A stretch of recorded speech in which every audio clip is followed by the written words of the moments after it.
มองแห่งประเทศอังกฤษเพิ่นได้พิสูจน์และเหตุการณ์ทดลองโดยการเอาเด็ก2เอาปีนที่นอน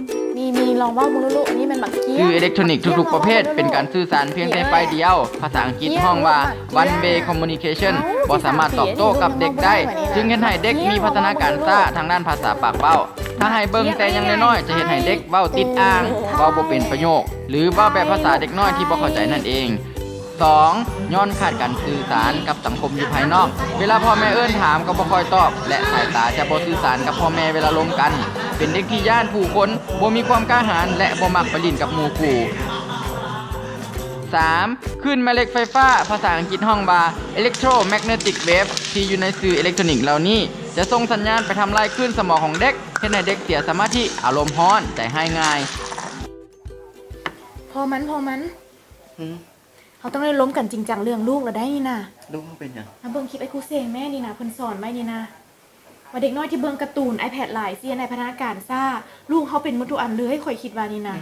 แม่นว่ะ เขาควรปรับเปลี่ยนพฤติกรรมกันนะนี่นะเนาะเขาปรับเปลี่ยนพฤติกรรมเนาะเขาเอาใจใส่ลูกหลายขึ้นเนาะบัดนี้เนาะเดี๋ยวจะเบิ่งน้ำข่อยแม่นี่นะแม่นบ่ได้นี่นะ แม่น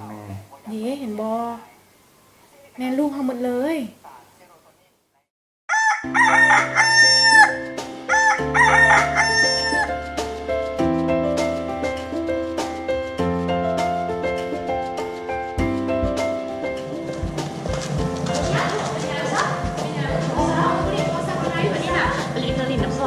นี่พอเอ้ย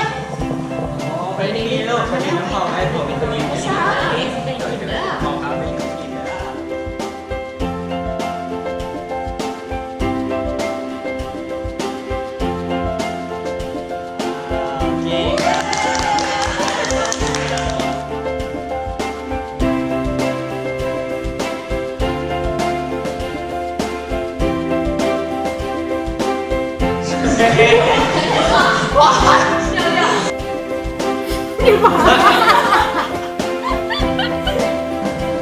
ลูกสาวนี่แม่ตู้อันนี้โปรดิวเซอร์ใหญ่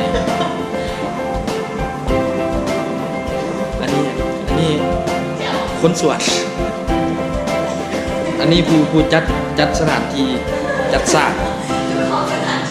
อันนี้พอ